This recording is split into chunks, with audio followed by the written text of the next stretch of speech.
Welcome back to the Rugby Social. Things are hotting up. We're getting to what could be one of the games of the Six Nations tournament. The teams are out from both England and Ireland. So in this video, I'm going to do a quick preview of this match, have a little look at the team selections, look at my favourite matchups out of the players, and give you a score prediction as well at the end. So thanks for joining. And let's get straight into it. So let's start with the home team. So England's selection is interesting again. So Borthwick has made more changes. Probably the most exciting one from an England perspective. He's brought in Feye Wabosu at number 14. So Elliot Daly's dropped out. He's gone onto the bench, and what a versatile player he is to have on the bench. But yeah, Feye Wabosu in at number 14, and Freeman's moved to 11. Over and above that, Alex Mitchell is back fit again and goes straight back into the starting lineup, which I think makes sense. You know, he's been probably one of the better England players over the last 6 months or so. So that makes a lot of sense. And then the other interesting change from an England perspective is George Martin has got promoted into the second row alongside Itoje. Ollie Chesham has moved to blindside flanker. Ethan Roots drops out completely, and my understanding is that is tactical. That's nothing to do with injuries. He's just been moved out, so that's interesting.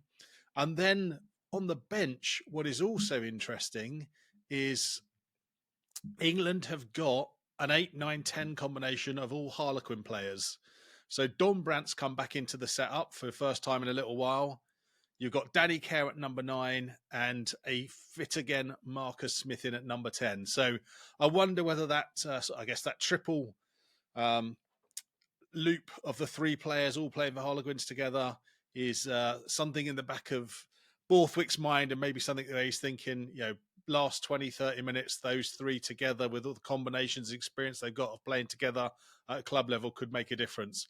But hey, we'll see about that. Other interesting things is Ford's obviously kept his place with Marcus Smith going to the bench, and also Furback has kept his place. So again, no Steward in the match day 23 at all.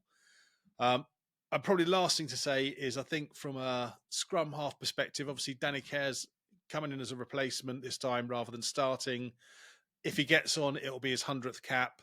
I think from a sentimental point of view, love to see him get 100 caps, but actually I think Ben Spencer would have been the better option on the bench. But hey, let's see what happens there. And then from an Irish point of view, no changes to the starting pack, same 8 players again, and what a formidable pack that looks. And when I was just looking at the team selections earlier, I was thinking to myself, you know, are we actually seeing the potential starting pack for the Lions? You know, at the end of the day, I think if Ireland went to Australia now, they would win hands down. So why would you necessarily want to change that when it comes to a Lions selection? Just keep that same team or same pack together. So yes, the starting pack is the same. Good news from an Irish perspective is Hugo Keenan is back fit and in, replacing Farrell, who's dropped to the bench. I thought Farrell had a really good game, deputising for Hugo Keenan in the last round. But yeah, he's dropped to the bench, and McCloskey's gone out of the squad altogether. And then the only other changes on the replacements bench is Finlay Beelan is back in for Jaeger.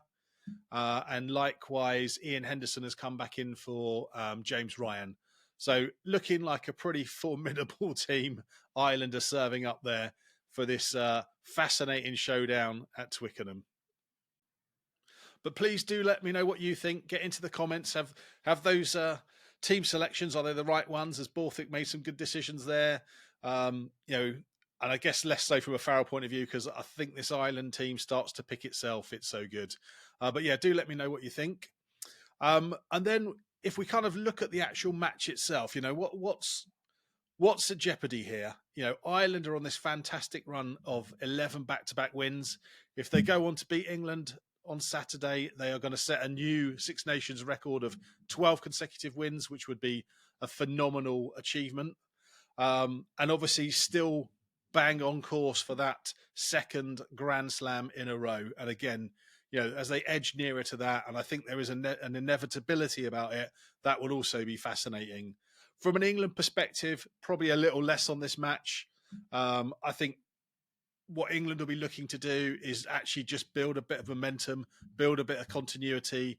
Obviously, that performance, certainly the last 60 minutes of that performance against Scotland, was a little bit hit and miss. You could see the sort of patterns and shapes they were trying to make happen, but it all felt very forced and a lot of inaccuracies there. So I think England will be looking for a little bit of flow just to make things seem like they've played together before. But yeah, not much else on it from an England perspective. Yeah, having been beaten by Scotland, no chances of a triple crown or a Grand Slam or a championship win. Not that I thought they would anyway, but yeah, very much around.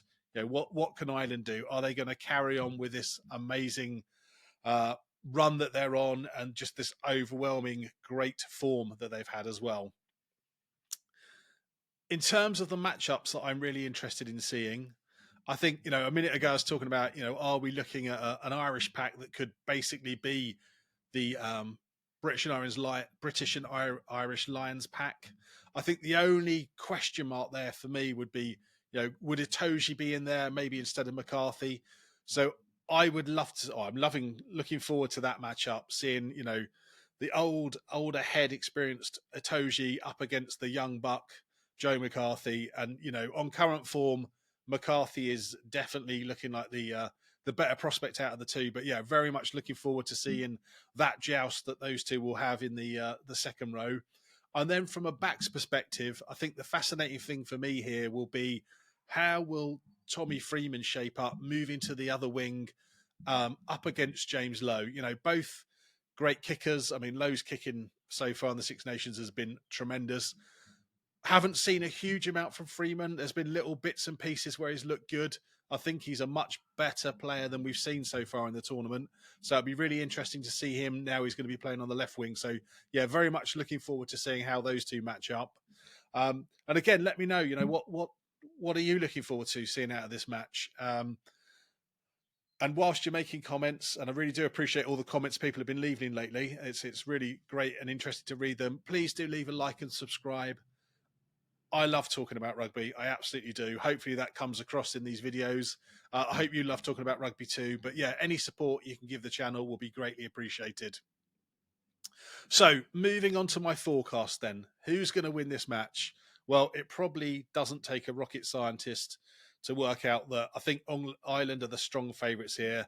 And I completely concur with that. I cannot see England scoring enough points to beat Ireland. Ireland are prolific in attack, England disjointed in attack, and perhaps a little bit questionable in defence with that kind of that rush defence they're trying to put into operation at the moment, which is working some of the time, and other times it's kind of creating some gaps. So for me, I see Ireland winning this by, I would say, around 10 points. I think they're going to have a good win. The only one bit of question mark I've got is whether or not Ireland will go on to get the bonus point try. And whilst I am an Englishman, if Ireland are going to win this game, I would like them to do it with a bonus point try, because actually, if they can go on to do that Grand Slam and maximum 25 points out of this tournament, that would just be amazing. And I would love to see that. So very much predicting an Irish win. Question mark over whether they'll get the 4 tries or not.